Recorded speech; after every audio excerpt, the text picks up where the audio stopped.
Би оюутны гишүүнийг бол эрч хүчтэй бас өөрийн гэсэн санаачлагтай уйггүй хөдөлмөрч гэж сайн сайхан чанаруудыг нь бол бас олж харж байна. Гэхдээ оюутны гишүүнээ уучлаарай би бас танд итгэхгүй байна.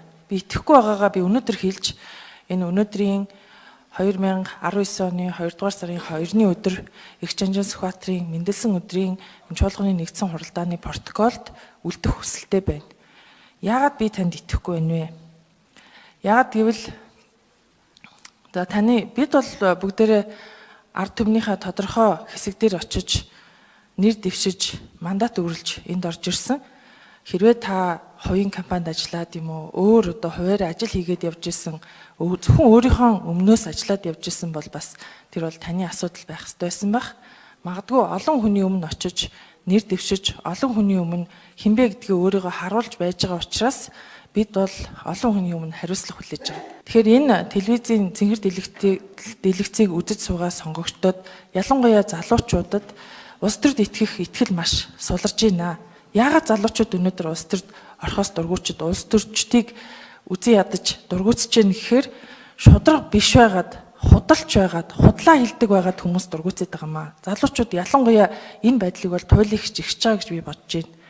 Тэгээ тэр дундаа Монголд дах Америк төгсөгчдийн холбооны ерөнхийлөгчөөр ажиллаж байсан хүний хувьд Америкийн боловсролын үн цэнийг бас тодорхой хэмжээнд хамгаалж нэр төрийг нь авч явах бас тийм үүрэгтэй гэж би өөрийгөө харж байна. Тэгэхээр та бол хинтийн сонгогчдын өмнө Харвардын их сургуульд суралцсан өндөр боловсролтой залуу гэж өөрийгөө танилцуулж очиж тэр хүмүүсийн итгэлийг хүлээж сонгогдож орж ирсэн. Өнөөдөр бас танд амжилт хүсч хэлж байгаа олон журмын нөхд маань ч гэсэн таныг бол одоо боловсралтай хүн гэж ингэж харж байна.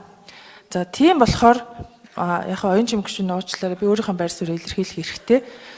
Яагаад вэ гэвэл бид өнөөдөр та сэтгүүлч мэргэжлэр төгссөн, улс төр судлаачаар бакалаврын зэрэг авсан, боловсрол судлаар магистрийн зэрэг авсан, эрх зүйчээр бакалаврын зэрэг авсан гэмчлэн энэ олон сургуульд сурсан гэж байгаа. Дээр нь англи хэлтэй, орос хэлтэй гих мэтлэн энэ намтартаа дурайтал бичсэн энэ бүхэн чинь яг үнэн үү гэдэгт би эргэлзэх хэрэгтэй.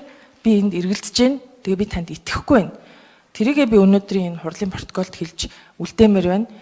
Яг гоо мэдээж цаг хугацаа таныг ажиллаа хийж чадахгүй юу гэдгийг харуулна байх. Гэхдээ дараагийн нэр дэвшигчд сонгогчдын өмнө очихдоо намтар түүхээ үнэн зөв бичдэг байгаасаа яг болсон хүн ер нь сургуульд сурах боломж олдоогүй ч гэж болно шүү дээ. Тэрийгээ ч гэсэн үнэн зөв бичдэг.